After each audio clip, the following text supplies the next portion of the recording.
நம்ம எல்லாருக்கும் வீடு சுத்தமா வச்சுக்க தெரியுது. ஆனா, மைண்ட் சுத்தமா வச்சுக்கிறதுக்கு சுத்தமா தெரிய மாட்டேங்குது. இந்த வீடியோல நம்ம மைண்ட் எப்படி சுத்தமா வச்சுக்கணும் அப்படின்னு சொல்லிட்டு பார்க்கலாம். வீடியோவை ஸ்கிப் பண்ணாம கடைசி வரை பாருங்க. வீடியோ பிடிச்சிருந்தா ப்ளீஸ் லைக் அண்ட் சப்ஸ்கிரைப் பண்ணிக்கோங்க. இந்த வீடியோ யாருக்கு யூஸ் ஆகுமோ அவங்களுக்கு ஷேர் பண்ணி விட்டுடுங்க. என்னோட ரொட்டீன் விலாக்ல இன்னைக்கு நான் டெசிகேட்டட் கோகோனட் பவுடர் காமிக்க போறேன். அதுக்கப்புறம் புதினா ப்ரீமிக்ஸ் பேஸ்ட் எப்படி செஞ்சுக்கணும் அப்படின்னு சொல்லிட்டு காமிக்க போறேன். அதுக்கப்புறம் இஞ்சி பூண்டு பேஸ்ட் ரொம்ப நாளைக்கு எப்படி ஸ்டோர் பண்ணி வச்சுக்கணும் அப்படின்றதை காமிக்க போறேன். ஸோ வீடியோவை ஸ்கிப் பண்ணாம கடைசி வரை பார்த்துடுங்க. ஃபர்ஸ்ட் வந்து நம்ம மைண்ட்ல நிறைய யோசனை வரும். என்னென்ன யோசனை? எல்லாமே நெகட்டிவா தான் இருக்கும். அவங்க எப்படி நினைச்சாங்க, இவங்க இப்படி நினைச்சாங்க, ஐயோ இப்படி நினைப்பாங்களா நம்ம பத்தி அப்படின்னு சொல்லிட்டு நிறைய திங்கிங் தான் இருக்கும். ஆனா ஒண்ணு கூட பாசிட்டிவா இருக்காது. பாசிட்டிவா யோசிச்சாலே நம்ம மைண்ட் எப்பவுமே ஃப்ரெஷ்ஷா ஆர்கானிக்கா இருக்கும். ஆனா நம்ம எங்க அப்படி யோசிப்போம்? எல்லாரையும் நம்ம பத்தி யோசிக்கிறாங்க, எல்லாரும் நம்மள திட்டிக்கிறாங்க அப்படின்னு சொல்லிட்டு அடுத்தவங்க பத்தியே யோசிச்சுட்டு இருக்கிறோமே தவிர நம்ம பத்தி நம்ம யோசிக்கிறது ரொம்ப கம்மி. சோ இந்த மாதிரி நெகட்டிவ் திங்ஸ் எல்லாம் நம்ம யோசிக்கிறது நிறுத்திட்டோம்னாலே நம்ம மைண்ட் ஃப்ரெஷ்ஷா இருக்கும். ஆனா நம்ம அது ஸ்டாப் பண்றது ரொம்ப கஷ்டமான விஷயம் இல்லையா? ஃபர்ஸ்ட் நம்ம மைண்ட்ல இருந்து நெகட்டிவ் தாட்ஸ் எல்லாமே வெளியில எடுக்கணும். அது எப்படி வெளியில எடுக்கிறது அப்படின்னு நினைக்கிறீங்களா? நம்ம யோசிக்கிறதே ரொம்ப கம்மி படுத்திக்கணும். அதுக்கு நம்மள கொஞ்சம் பிஸியா வச்சுக்கணும். அப்போ நம்ம நெகட்டிவா யோசிக்கிறதுக்கு சான்ஸே இருக்காது. நம்ம ஃப்ரீயா இருந்தாதான் அடுத்தவங்க பத்தி யோசிக்க தோணும். அடுத்தவங்க நம்ம பத்தி என்ன யோசிக்கிறாங்க அப்படின்னு உட்கார்ந்து யோசிக்க தோணும். இல்லைன்னா நெகட்டிவ் திங்கிங் நிறைய வரும். அதுக்காக தான் நம்ம எப்பவுமே பிஸியா வச்சுக்கணும். ஒரு ஷெட்யூல் போட்டு வச்சுக்கோங்க. இந்தந்த வேலை இந்தந்த டைம்க்கு கண்டிப்பா செஞ்சு வைக்கணும் அப்படின்னு சொல்லிட்டு ஒரு ஷெட்யூல் போட்டு வச்சுக்கோங்க. அப்போ நீங்களே பிஸியா மாறிடுவீங்க. அடுத்தவங்க பத்தி யோசிக்கிறதுக்கு டைம் இருக்காது. நெகட்டிவா திங்க் பண்றதுக்கும் டைம் இருக்காது. சோ உங்களை நீங்க பிஸியா வச்சுக்கினாலே உங்க மைண்ட் எப்பவுமே ஃப்ரெஷ்ஷா ஆர்கானிக்கா இன்னும் ஷார்ப்பா இருக்கும். எப்பவுமே நம்மள பத்தி மட்டும் யோசிச்சு பாருங்க. பேசிட்டே இருப்பாங்க. நம்ம சுத்தி இருக்கிறவங்க 4 பேர் 4 விதமா பேசுவாங்க. ஆனா நம்ம கஷ்டத்துல இருக்கிறப்போ யாருமே நம்மளுக்கு துணையா வந்து நிக்க மாட்டாங்க. உங்களுக்கு நீங்க தவிர. சோ நம்ம செல்ஃப் நம்ம பாத்துக்கணும். அதுக்கிட்ட ரொம்ப செல்ஃபிஷா இருங்க அப்படின்னு நான் சொல்ல வரல. நம்ம உதவி கொடுக்கணும். ஆனா உதவி வந்து எதிர்பார்க்க கூடாது. அவங்க ஹெல்ப் பண்ணணும், இது பண்ணணும் அப்படின்னு சொல்லிட்டு எதிர்பார்க்க கூடாது. நம்மளோட செல்ஃப் நம்ம தான் பாத்துக்கணும். சோ அடுத்தவங்க பத்தி யோசிக்கிறது இன்னியோட ஸ்டாப் பண்ணிட்டு நம்ம பத்தி யோசிக்கிறதுக்கு ஸ்டார்ட் பண்ணலாமா? நம்மளுக்கே 1008 பிரச்சனை இருக்கும். அது சால்வ் பண்றதுக்கு ரொம்ப கஷ்டமா இருக்கும். இதுல நம்மள அவங்க இப்படி பேசினாங்களே, அப்படி திட்டினாங்களே அப்படின்னு யோசிச்சு உங்க டைம் வேஸ்ட் பண்ணிக்காதீங்க. அது வெறும் உங்களோட மன உளர்ச்சி கம்மிப்படுத்துமே தவிர, கரெக்டா சொன்னேன்னு நினைக்கிறேன், இம்ப்ரூவ் பண்ணாது. நம்ம மைண்ட் பீஸ்ஃபுல்லா இருந்தா மட்டும்தான் நம்ம ஹெல்தியா இருக்க முடியும். சும்மா நெகட்டிவா யோசிச்சுட்டே இருந்தோம்னா நம்ம ஹெல்த் கூட வீணா போகும். சோ நம்மளோட ஹெல்த் நம்ம ஏன் கெடுத்துக்கணும்? அதுவும் அடுத்தவங்களுக்காக. நமக்காக கெடுத்துக்கினாலும் பரவாயில்ல. ஆனா அடுத்தவங்களுக்காக யோசிச்சு நம்ம ஹெல்த் கெடுத்துக்கிறது நம்மளுக்கே தப்பா தோணலையா? சோ இன்னியோட நம்ம அடுத்தவங்க பத்தி யோசிக்கிறது ஸ்டாப் பண்ணிடலாம். நம்ம பத்தி மட்டும் யோசிக்கலாம். அப்ப மைண்ட் வந்து ரொம்ப பீஸ்ஃபுல்லா இருக்கும். நீ என்னம்மா ஈஸியா சொல்லிடுறா, ஆனா அது அனுபவப்பட்டா மட்டும் தானே புரியும் அப்படின்னு நினைக்கலாம். பட் அது உண்மைதான். பேசுறது ரொம்ப ஈஸி. ஆனா அது ஃபேஸ் பண்றது ரொம்ப ரொம்ப கஷ்டமான வேலை. நானும் நிறைய ஃபேஸ் பண்ணிருக்கிறேன் தான். ஆனா அது அந்த டைம் வரப்போ ரொம்ப கஷ்டமா தான் இருக்கும். சரி விடு, பேசிக்கிறாங்க, பேசிக்கிட்டோம். அவங்களுக்கு வாய் சும்மா இருக்கன்னு சொல்லிட்டு பேசிக்கிறாங்க.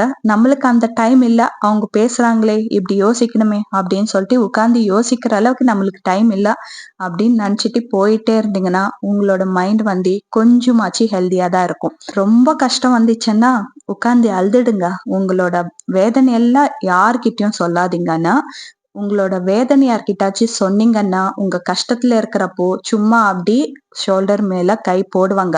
பட் அதுவே நீங்க நல்லா இருக்கிறப்போ அதுவே எடுத்து காமிக்கிறப்போ நம்ம செருப்பால நம்மளே அடிச்சுக்கின மாதிரி இருக்கும். ஐயோ இவங்க கிட்ட போய் சொல்லிட்டோமே அப்படின்ற மாதிரி தோணும்.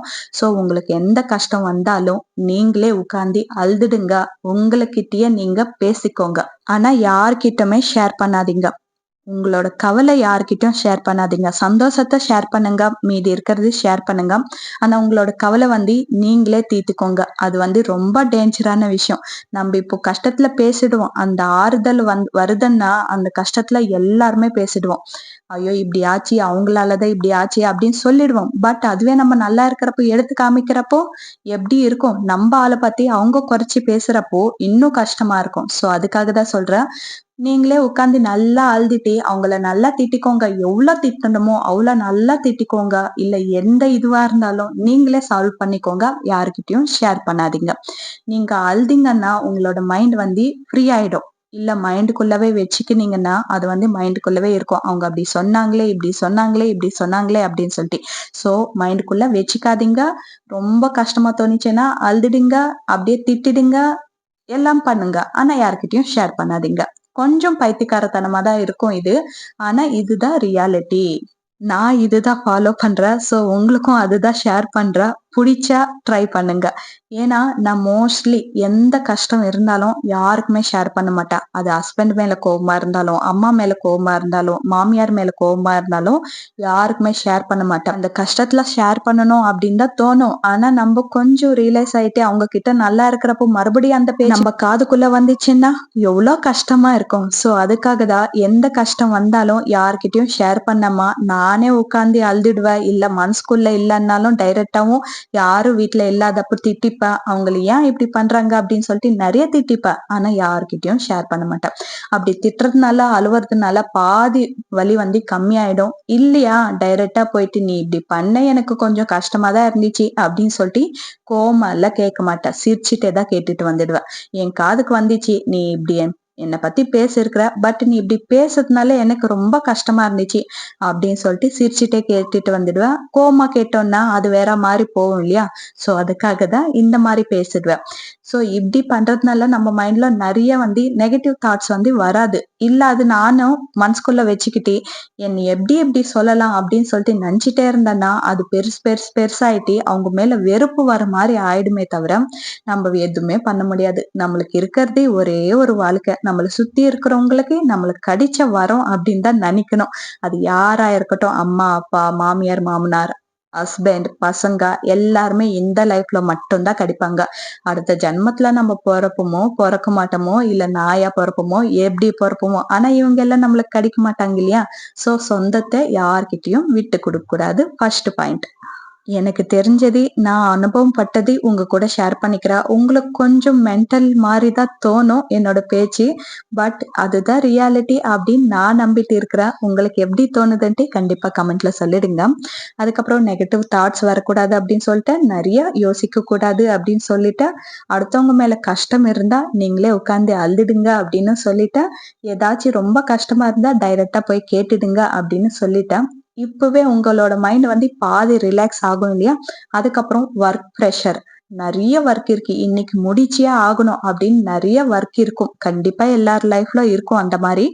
சோ அந்த மாதிரி டைம்ல உங்களுக்காக நீங்க டைம் கண்டிப்பா எடுத்துக்கணும். உங்களோட ஒர்க் ரொம்ப முக்கியம் தான். அதுக்கிட்ட ரொம்ப முக்கியம் உங்களோட ஹெல்த். ஹெல்த் பாலாயிடுச்சுன்னா ஒண்ணுமே பண்ண முடியாது. அந்த ஒர்க் நாளைக்கு பெண்டிங்கா இருந்தாலும் முடிக்க முடியும்.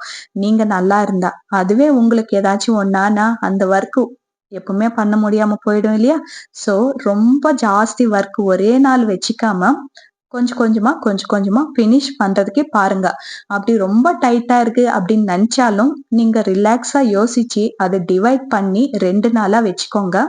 ரொம்ப ப்ரெஷர் எடுத்துக்காதீங்க. இன்னைக்குள்ள முடிச்சே ஆகணும் அப்படின்ற முடிவு எடுத்துக்காதீங்க.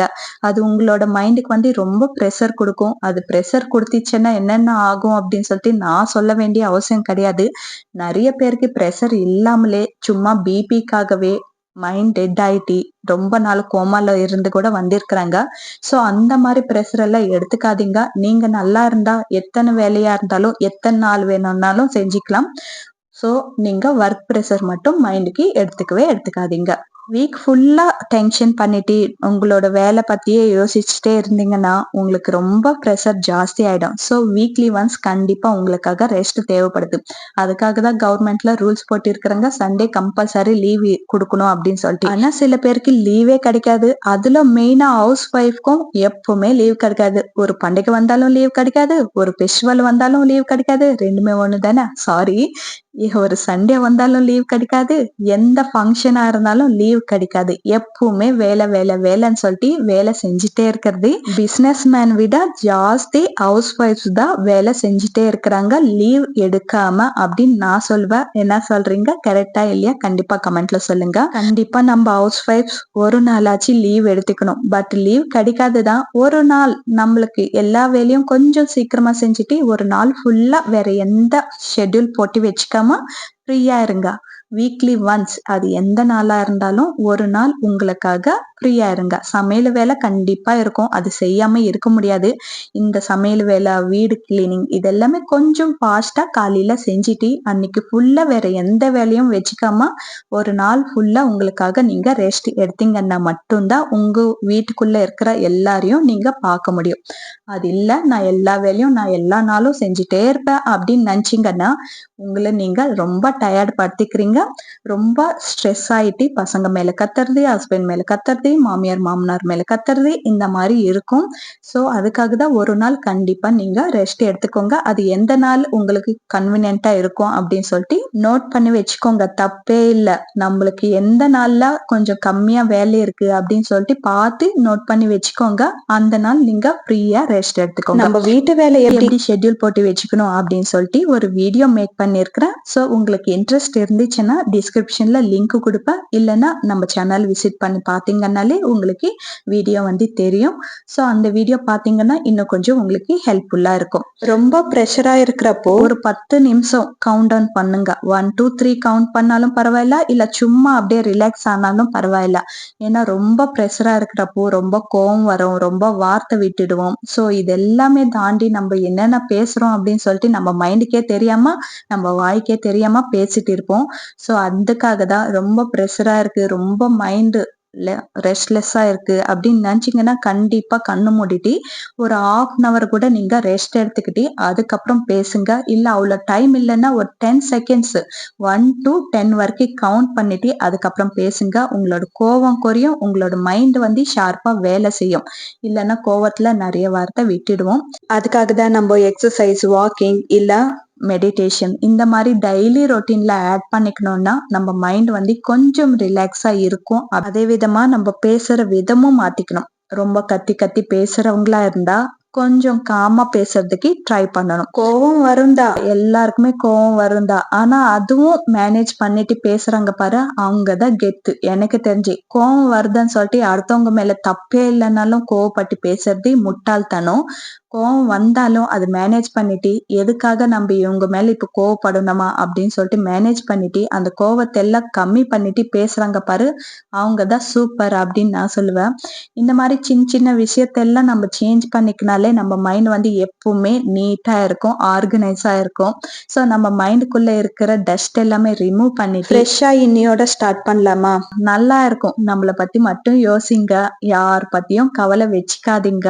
ரொம்ப கஷ்டமா இருக்கிறப்ப முன்னாடி சொன்ன மாதிரி அழுதுடுங்க, கோவப்படணும்னு நினைச்சீங்கன்னா கோவப்படுங்க. எந்த பிரச்சனையா இருந்தாலும் அந்த டைம்ல சால்வ் பண்றதுக்கு ட்ரை பண்ணுங்க. அது அப்படியே மைண்டுக்குள்ள வச்சுக்கிட்டு நீங்களே யோசிச்சு யோசிச்சு உங்க மண்டை வெடிக்கிற வரைக்கும் வச்சுக்காதீங்க.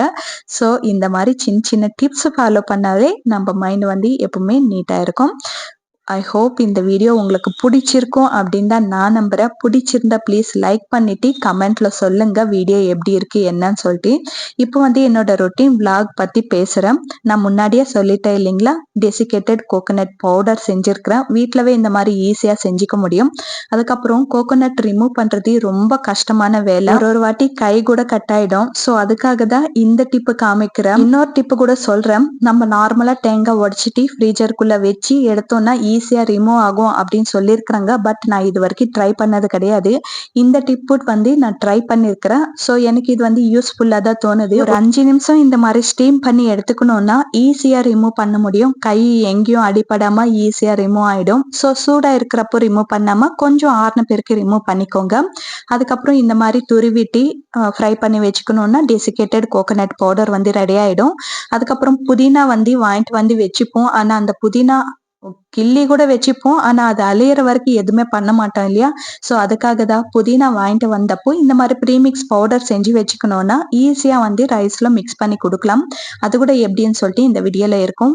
அதுக்கப்புறம் இஞ்சி பூண்டு பேஸ்ட் வந்து இந்த மாரி அடிச்சா ஒண்ணு வந்து வினிகர் போட்டுக்கலாம், இல்ல லெமன் ஜூஸ் போட்டுக்கலாம். அந்த 2மே வேண்டாம் அப்படின்னு நெனச்சீங்கன்னா, மஞ்சத்தூள் மட்டும் போட்டுக்கலாம். லைட்டா தண்ணி விட்டு பேஸ்ட்டா பண்ணி வச்சுக்கினீங்கன்னா, ரொம்ப நாளைக்கு வந்து ஃப்ரெஷ்ஷா இருக்கும் இஞ்சி பூண்டு பேஸ்ட்டு. தண்ணி போட்டீங்கன்னா, ரொம்ப நாளைக்கு வந்து ஃப்ரெஷ்ஷா இருக்காது. ஒரு மாரி ஸ்மெல் வந்துடும். ஸோ இந்த மாரி டிப்ஸ் எல்லாம் கொஞ்சம் ஃபாலோ பண்ணீங்கன்னா, உங்களோட சமையல் வேலை கூட கொஞ்சம் ஈஸியா இருக்கும். அதுக்காக தான் புதினா பேஸ்ட் பார்த்தீங்களா? ரைஸ் குக் பண்ணிக்கிட்டு ஒரு 90% குக் பண்ணிட்டு, புதினா ரெடி பண்ணி வச்சிருக்கிற புதினா பேஸ்ட் போட்டு இந்த மாரி மிக்ஸ் பண்ணோம்னா, புதினா ரைஸ் வந்து ரெடி ஆயிடும். இனிமே ஸ்கூல் ஸ்டார்ட் ஆகுறப்போ இந்த மாரி ரெடி பண்ணி வச்சுக்கினீங்கன்னா, உங்களுக்கு லஞ்ச் பாக்ஸ் கட்டுறதுக்கு ரொம்ப ஈஸியா இருக்கும். ஐ ஹோப் இந்த வீடியோ உங்க எல்லாருக்குமே பிடிச்சிருக்கு அப்படின்னு தான் நம்புறேன். ஸோ இந்த வீடியோ பிடிச்சிருந்தா மறக்காம கமெண்ட்ல சொல்லிட்டு லைக் பண்ணுங்க. இன்னும் சப்ஸ்கிரைப் பண்ணலன்னா சப்ஸ்கிரைப் பண்ணுங்க. அப்படியே யாருக்கு யூஸ் ஆகுமோ ஷேர் பண்ணுங்க. பாய்.